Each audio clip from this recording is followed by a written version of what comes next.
네, 검찰이 지난주까지 조국 전 법무부 장관을 두 차례에 걸쳐 17시간 동안 소환 조사했습니다. 조 전 장관은 이번에도 진술 거부권을 행사했는데요. 검찰은 조만간 증거 자료와 진술을 토대로 신병 처리 방향을 결정할 것으로 보입니다. 김남국 변호사 또 전지현 변호사와 함께 자세한 얘기 나눠보겠습니다. 어서 오십시오. 네, 안녕하세요. 네, 안녕하십니까? 먼저 지난 21일이니까 사흘 전입니다. 벌써 검찰이 조국 전 장관을 이제 두 번째로 비공개 소환 조사했습니다.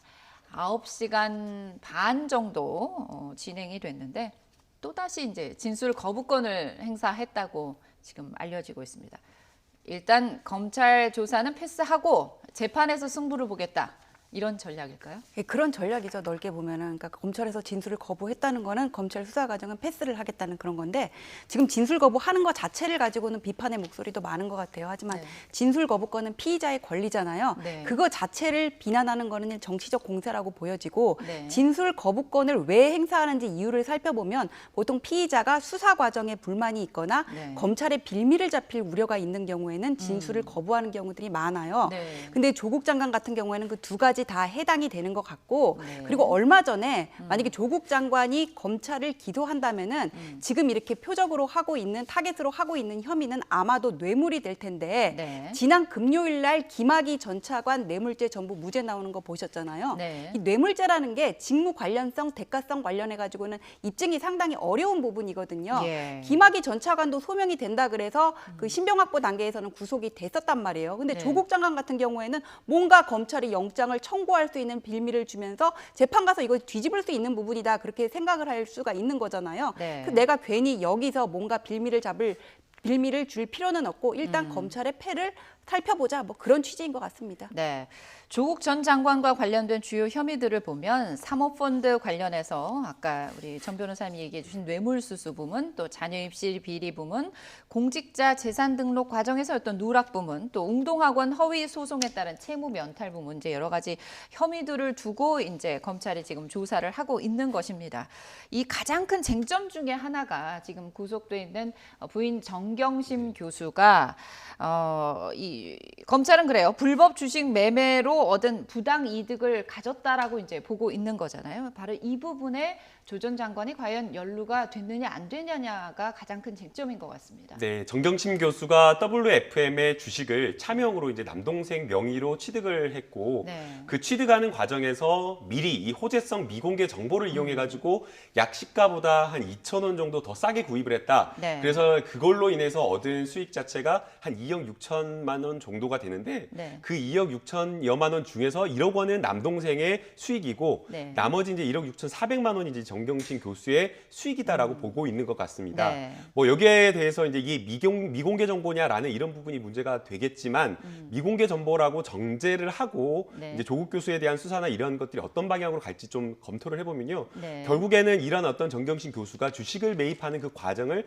알았느냐라는 것이 가장 핵심적인 어떤 문제가 될 것으로 보이고요. 예. 그다음 이제 두 번째 쟁점으로는 ATM에서 이제 5천만 원을 정경심 교수에게 송금을 했다라고 하는데 네. 이 돈의 성격이 무엇인지 그 부분에 대한 부분이 가장 이제 검찰에서 주목하는 부분 같습니다. 네. 이 이체를 한다고 하더라도 사실 이 부분이 사실은 어떻게 보면 돈의 이체 내용만 나오게 되는 것이고 네. 그 돈의 어떤 이유라든가 이런 것들이 나와 있지 않는 것이 대부분이기 때문에 네. 사실상 이 돈이 어떤 목적으로 이체가 되었는지 좀 알기가 어렵고요. 뭐 여기에 대해서 ATM으로 송금을 했기 때문에 그리고 이체한 시점 자체가 네. 정경심 교수가 WFM을 차명으로 이렇게 사려고 했던 그 시점과 맞물려 있기 때문에 WFM 주식 구입 자금 아니냐, 그러니까 고의성이 있다라고 보는 그렇게 주장하는 경우도 있는데요. 네. 추정에 의해서 고의성을 단순하게 이렇게 입증하기는 좀 어려울 것으로 보이고요. 네. 결국에는 구체적인 어떤 진술이 뒷받침되어야 되고 또 거꾸로 생각을 해보면 이게 어떤 불법적인 어떤 자금이다라는 것을 알았다라고 한다면 네. 멀리 떨어져 사는 사람이 아니라 집에 하루만 뭐 조금만 참으면은 집에 찾아갈 수 있어서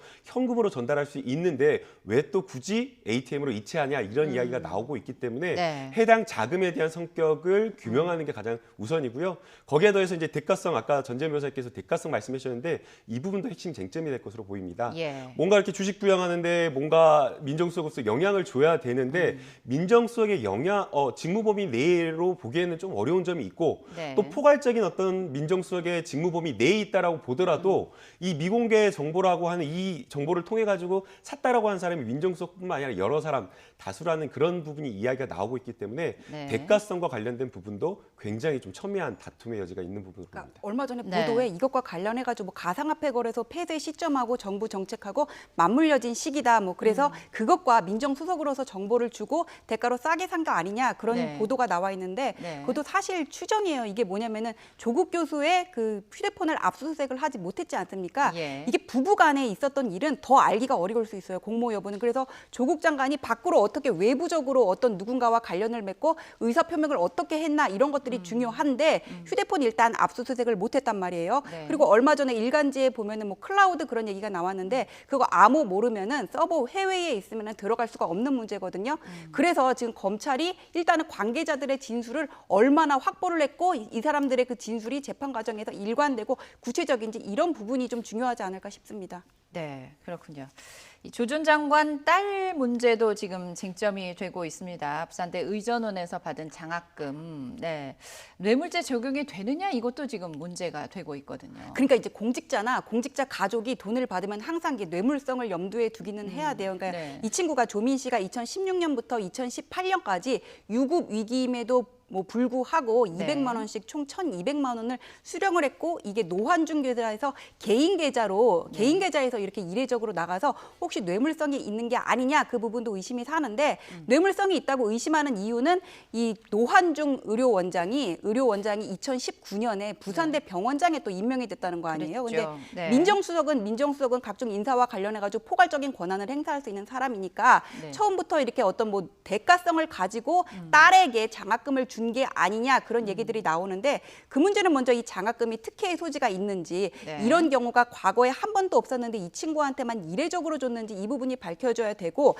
그 다음에 대가성이 밝혀져야 되는데 과거 판례를 보면은 이렇게 공직자의 자녀가 장학금을 받은 경우에 뇌물성을 인정한 경우가 좀 어려웠어요. 이게 네. 저쪽에서 먼저 준다고 얘기를 했으면은 그 다음에 이게 대가적으로 준 건지 밝히기가 어렵다는 거예요. 근데 예. 이 장학금을 수령한 시기는 2016년부터 2018년이고 네. 노환중 교수가 부산대 병원장에 임명이 된 건 2019년이라는 거잖아요. 예. 그래서 지금 검찰이 어느 정도까지 증거를 확보했는지 우리는 추정을 할 수밖에 없는데 네. 일단 드러나는 시기로는 이 대가성이 있는지 밝혀낼 수 있을지 네. 여기에 대해서는 지켜봐야 되겠습니다. 판례를 예. 제가 좀 첨언해서 설명을 드리면요. 예. 과거에 이제 장학금을 줬을 때 그게 이제 뇌물죄가 된 경우가 아주 소수이지만 있었습니다. 예. 제조업체 사장이 네. 관련 본인의 사업과 관련된 부분, 영업과 관련된 부분, 인허가 관련된 공무원들에게만 장학금을 준 겁니다.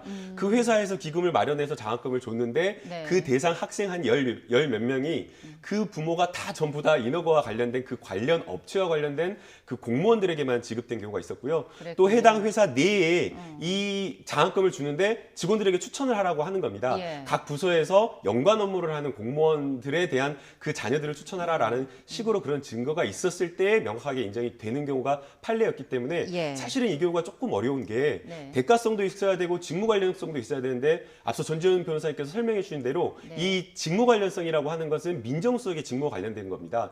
민정수석이 굉장히 좀 청와대에 있으니까 영향력이 많다. 뭐 인사와 관련돼서 무슨 영향을 미칠 수 있는 것 아니냐라고 하지만 우리나라 법 체계상 중앙정부와 지방정부는 분리가 되어 있고요. 그렇죠. 이 지금 이 노환중 교수가 임명되었다라고 하는 부산대학교 병원장은 부산시장이 부산시에서 임명을 하는 결정하는 것이기 때문에 거죠. 예. 사실상 직무 관련성이 없다라고 보입니다. 예. 그다음 대가성과 관련되어서도 처음에 이게 지금 이 장학금이 지급된 시점을 보면 2016년도거든요. 네. 그럼 노환중 교수가 2016년도에 그때에 이미 뭐 장학금을 지급할 때 사실 어떻게 보면 조국 교수는 민간인 신분이었고 예. 그 당시에 뭐 탄핵이라든가 박근혜 전 대통령 탄핵 그리고 뭐 문재인 대통령이 당선되고 이런 것들을 모두 다 예측해서 그리고 또 심지어는 서울 그 부산시장이 누가 될 것까지 민주당이 될 것까지 예. 이런 것까지 예측을 한다라고 하는 것은 사실 어렵기 때문에 네. 이거는 조금 어렵지 않나라는 생각입니다. 네.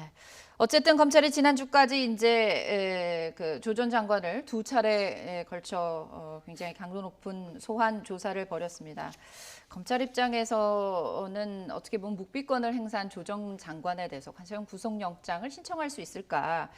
조 전 장관에 대해 섣불리 영장을 청구했다가 기각된다면 상당히 부담이 될 거예요. 여기에 이제 하나 변수가 터진 게 그 청와대 감찰 무마 의혹 사건의 중심 인물이죠. 유재수 전 부산시 경제부시장에 대한 검찰 수사가 지금 진행이 되고 있습니다. 압색도 있었고 조 전 장관이 유 전 시장의 어떤 비위 사실을 보고받고도 검찰을 무마했느냐 이런 의혹까지 지금 나오고 있는데 왜냐하면 당시 민정수석이었기 때문에. 그 조 전 장관의 구속영장 청구와 관련해 가지고는 그냥 정경심 교수의 자본시장 위반법 위반에 공모를 했다 이 정도 가지고는 청구를 해도 부부간에는 같이 이렇게 구속을 안 시키는 것이 사실상 관례거든요. 그렇죠. 어려울 거예요. 그래서 뇌물 혐의가 어떻게 나오지 않으면은 확실하게 나오지 않으면은 구속영장을 청구하기는 어렵다고 봅니다. 네. 그리고 그 진술 거부한다는 것만으로는 구속영장 청구 사유가 안 되는 거고요. 예. 뇌물 혐의가 나와야 되는 거고 그리고 지금 유재수 씨 말씀하셨는데 유재수 씨 같은 경우에는 지금 동부지검에서 수사를 하고 있고 구속영장 청구 여부를 곧 결정을 한다고 얘기를 해요. 근데 네. 이 사람 같은 경우에는 뭐 대가성은 검찰에서 소명을 해야 되겠지만은 뭐 일단 향응을 받은 것 자체는 드러나는 것 같습니다. 뭐 골프채, 네. 항공권, 그다음에 무슨 뭐 자녀 유학비까지 있다 그러잖아요. 예. 근데 지금 유재수의 신병 확보와 별도로 문제가 되는 게 나오고 있는 게 뭐냐면은 이런 사실에 대해서 2017년에 민정수석에서 감찰을 첩보를 받아서 감찰을 했음에도 불구하고 윗선에 보고를 했는데 네. 감찰 무마 지시를 했다는 거잖아요. 예. 그래서 이 부분과 관련해서는 아마 검찰에서는 일단 유재수의 신병을 확보를 하고 수사를 할 계획으로 보이는데 네. 이 문제는 당시에 민정에서 감찰을 무마했는지에 앞서서 민정의 자체에서 입수한 그 첩보 정보가 어느 정도까지였는지 네. 과연 이번 검찰에서 나온 거 정도로 그만큼 확연하게 드러났는지를 먼저 살펴야 됐고 감찰을 무마했는지를 이렇게 순서대로 네. 봐야 될 것 같은데 감찰을 무마를 했다면은 이게 이인걸, 박형철 그다음에 조국 그 라인에서 어디까지 보고가 됐고 어느 선에서 무마가 됐는지 네. 아니면 조국 장관과 유재수 씨와의 어떤 인적 관련이 없다면은 그 윗선에 어느 정도 개입이 있는지가 문제가 예. 될 것 같아요. 그래서 조국 장관으로 봐서는 처음에 이 펀드 터졌을 때 이게 권력형 비리냐 아니냐 얘기가 나왔었거든요. 예. 근데 지금까지 펀드 관련해서 진행되는 수사 상황을 보면은 이걸 조국 장관 그 가족을 넘어서까지 확대하기는 좀 어려울 것 같은데 예. 이거는 만약에 조국 장관 윗선에서 누군가 개입을 했다면은 정권의 핵심부를 겨냥할 수 있는 사건이 돼서 좀 더 뼈아픈 부분이 되지 않을까 싶은데 이것도 어쨌거나 지켜봐야 되겠죠, 수사 상황을. 그렇습니다. 이런 가운데 이제 조 전 장관 부인 그 정경심 교수 한 달 정도 이제 됐습니다. 구속이 된 지. 근데 46번 접견을 가진 것으로 이렇게 파악이 됐어요. 이 가운데 이제 남편과의 접견 뭐도 있었고 딸도 뭐 2번 화상 접견을 하고 이를 두고 이제 특혜 아니냐 이런 지적이 나오고 있는데요. 특혜인가요?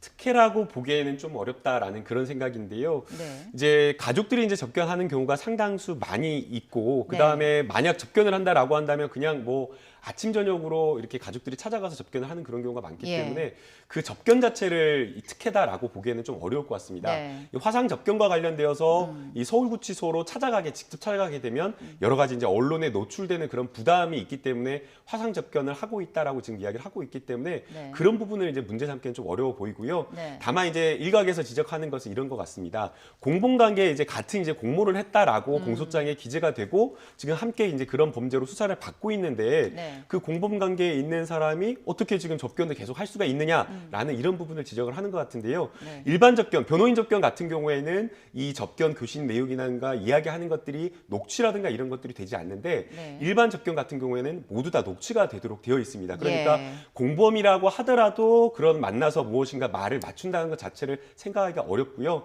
또 그다음에 이제 만약 정말 검찰이 그런 우려가 있었다라고 한다면 접견을 불허하는 등의 조치를 했을 것으로 추정이 예. 되기 때문에 이거 가지고 좀 특혜라고 보기에는 좀 무리일 것 같습니다. 그렇군요. 이미 녹취가 다 된다고 하니 공범이라면 내용이 다 드러날 수 있겠네요. 그런가 하면 고려대 일부 학생들이 이제 조 전 장관 입학 취소 요구하는 집회를 또 열었고 어떤 시민단체에서는 뭐 입학 취소 거부가 학교의 명예를 훼손했다 이러면서 이제 고려대 총장까지 이제 고발을 했습니다. 이렇게 입학 취소를 이유로 업무 방해, 명예훼손 혐의가 성립될 수 있는 건가요? 그건 성립되기 어렵습니다. 명예훼손이라는 거는 허위 사실을 적시하거나 상대방의 명예를 훼손할 만한 이런 얘기를 해가지고는 네. 뭐 인격적인 가치를 깎아내렸을 때 문제가 되는 건데 입학 취소를 안 하겠다고 해서 명예훼손이 안 되고 만약에 이게 뭐 재판 과정상 부정 입학임이 드러났어요. 그래서 네. 학교 내에서 입학을 취소하기 위해 회의를 했음에도 불구하고 고려대 총장이 못하게 압력을 넣었다면 그때는 업무 방해가 될 수 있겠지만은 그렇죠. 입학 취소를 거부했다고 해서 그 자체만으로 업무 방해가 되지는 않아요. 근데 제가 볼 때는 이 고려대 총장께서 좀 말을 잘못한 것 같아요. 이게 네. 뭐 향후 조사를 해보겠다거나 아니면 지켜보겠다 이렇게 좀 유보적으로 말을 했으면은 괜찮은데 네. 입학 취소를 안 하겠다고 했던 걸로 제가 알고 있거든요. 네. 그러니까 이게 무슨 뭐 고등학교 졸업 일수가 모자라거나 아니면은 네. 입학 사정관들한테 압력을 넣거나 그런 사례랑은 좀 결이 다르기는 한 것 같아요. 하지만은 이게 입학 과정에서 뭔가 허위 자료가 제출이 됐다면 이게 뭐 입학 과정에 어느 정도로 반영이 됐기 때문에 네. 뭐 중요성을 고려를 할 때 취소 사유는 안 된다. 뭐 네. 이렇게 내부적으로 조사를 해보고 나서 얘기를 했으면 모르겠는데 네. 공소시효 지나서 공소장에 포함이 안 됐다. 입학 취소는 없다. 이런 식으로 나오니까 당연히 반발을 하는 거거든요. 그래서 이 문제는 고려대 내에서 자체적으로 조사를 해서 그 평가 기준을 공개할 수 있는 문제라고 보는데 네. 고려대 동문들 훌륭하신 분 많잖아요. 이거는 고려대 총장께서 리드를 해가지고는 좀 해결을 잘 하셔야 되는 문제. 안 한 게 아니라 했죠? 이미 네. 했습니다. 그러니까 네. 이제 고려대에서도 굉장히 강도 높게 조사를 했고 네. 취소를 할 만한 사유가 있는지 근거가 있는지 찾아본 것 같습니다. 그래서 이제 일각에서 이제 처음에 이제 신문에서 나온 이 논문이 제출되었다라는 그런 이야기가 지적이 되었었는데 그러한 어떤 제출되었다라는 근거를 찾을 수가 없다라는 겁니다. 해당 목록과 관련되어서 이제 그런 어떤 진술만 나온 것이고 고려대교에서 보관되었다라고 하는 구체적인 어떤 자료라든가 근거가 없기 때문에 사실상 이제 고려대에서는 근거 뭔가 이제 입학을 취소하려고 한다면 사실상 입학 취소의 근거가 있어야 되는데 허위의 논문이 제출되었다라는 그런 것들이 없었기 때문에 해당 부분을 취소할 수 없다라고 얘기를 한 거고요. 만약 고려대학교에 그런 어떤 자료가 없다라고 하면 검찰이 뭐 압수수색 과정이라든가 검찰의 수사를 통해 가지고 그러한 어떤 간접적인 증거를 확인하면 좋은데 공소장에도 그런 게 없기 때문에 현재까지는 지금 고대 총장이 할 수가 없다 그렇게 지금 밝히고 있습니다. 근데 이게 생활 네. 기록부에는 있다는 얘기 아니에요? 제출했다고? 그리고 아니요, 그것만 가지고는 생활기록부에서 전혀 부족하다는 그런 거지. 기재가 되어 있지 않고요. 네. 그런 활동을 했다라는 이야기만 들어가 있기 때문에 전혀 그건 아닌 것 같습니다. 네. 좀 더 면밀히 살펴봐야겠네요. 학교 측에서도 살펴보고 또 재판도 진행되고 있으니까 저희가 좀 더 진행 상황을 지켜보겠습니다. 다음 얘기로 좀 넘어가 볼까요? 어제 세월호 광화문 광장에 세월호 참사 전면 재수사를 요구하는 이 촛불 집회가 열렸습니다. 관련 의혹을 수사하고 있는 검찰이 이제 해양경찰청을 압수수색했는데 당시 교신 내용 전부를 확보했다고 하거든요. 어떻게 보고 계십니까? 네, 이제 뭐 세월호 지금 특별수사단에서 수사를 하고 있는데요. 수사의 방향이 몇 가지가 있다라고 보입니다. 가장 이제 국민들이 궁금해하고 당시에 이제 진상조사라든가 수사가 제대로 되지 않았다라고 하는 부분이 도대체 많은 정말 모든 국가의 인력과 여러 가지 물적 자원, 인적 자원을 다 동원해서 구조 활동을 했다라고 하는데 왜 그 구조 활동이 제대로 되지 못했느냐라는 그 부분에 있다라고 생각이 들고요. 그다음 이제 두 번째는 그런 어떤 진상 규명을 하는 과정에서 정부의 책임이라든가 공직자의 어떤 책임이 있었는데 해당 부분에 대해서 분명히 검찰에서 수사를 하려고 하는데 압수수색 자체가 잘 되지 못하고 그 과정에서 뭐 우병우 민정수석이 압수수색 범위를 제한하거나 또 기소하는 과정에서 당시에 청와대라든가 법무부에서 기소의 범위를 이렇게 정해주는 그러한 부분이 있었기 때문에 해당 부분을 진상 조사하는 과정과 수사를 하는 과정에서 누가 이것을 방해했느냐라는 부분에 대한 진상 규명이 반드시 있어야 된다고 보이고요.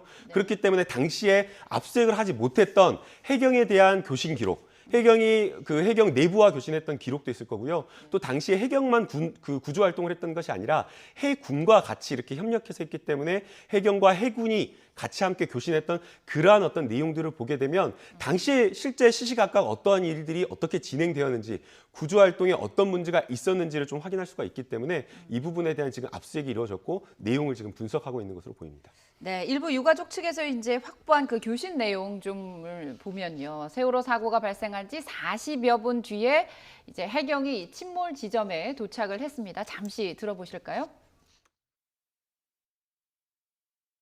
현재 101상 선수를 여기서에 저장해가지고 밖에 지금 나온 분들 한 명씩 지금 구조하고 있습니다.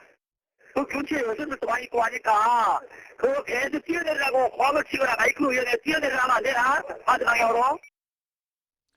네, 굉장히 긴박했던 당시 상황을 보여주는 그런 음성 기록인데요. 특히 검찰은 최근 이제 세월호 특조위가 제기한 의혹들을 겨냥하고 있는 것 중에 하나가 검찰이 대표적으로 임경빈 군의 이동 지연 의혹 부분입니다. 그 임경빈 군 이송 지연뿐만 아니라 네. 그 사회적 참사 위죠. 가습기 살균죄랑 같이 조사를 하는데 여기서 이제 검찰이 수사를 의뢰한 부분들을 먼저 이렇게 구체적으로 살펴보겠다 그렇게 얘기를 했는데 네. 검찰이 TRS 교신 기록을 먼저 압수를 한 거는 당시의 상황을 알게 돼서는 시 분초당 무슨 일이 있었는지를 알아야 되니까는 이게 필수란 말이에요. 그런데 최근에 불거져 나온 문제점들이 뭐냐면은 사실 이게 2014년에 지난 정부에서 세월호 조사위에서 이렇게 조사를 하다가 나왔던 부분인데 제대로 해명이 안 됐던 부분이거든요. 예. 당시에 그 구조 지휘가 좀 제대로 내려지지 않은 면이 있어요. 배가 기울어서 물에 차고 있는데 배수를 하라 그랬다던가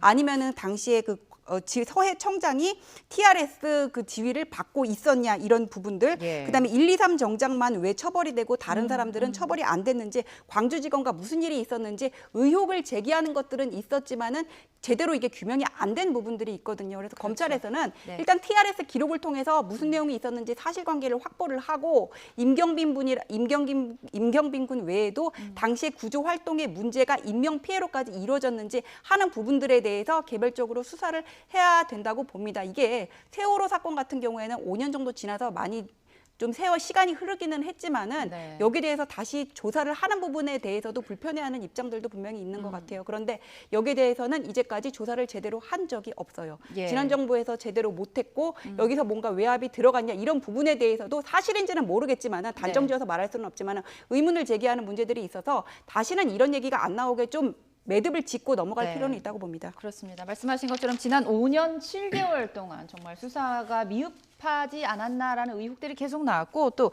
외압 의혹까지 제기됐던 세월호 이 참사 부분입니다. 이번에 이제 윤석열 검찰총장의 의지가 굉장히 강력하게 반영이 되는 것 같아요. 특수단이 가장 중점적으로 수사해야 할 의혹. 핵심 의혹이 뭘까요? 네, 사회적 참사 조사위원회에서 진상 규명해달라고 하면서 수사를 의뢰한 부분이라고 생각이 됩니다. 네. 그게 크게 두 가지인데요. 이 첫 번째는 임경빈 군 같은 경우에는 5시 35분경에 발견이 되었고 구조가 되었고 그 당시 원격 의료 시스템에 따르면 산소 포화도가 한 69% 정도여서 심폐소생술을 하며 바이탈 신호가 잡히고 있었다. 네. 그러니까 그 당시에 사망한 것이 아니었는데도 불구하고 헬기로 긴급 이송을 한 것이 아니라 무려 4시간 40분이나 걸려가지고 배로 이송을 했다라는 거거든요.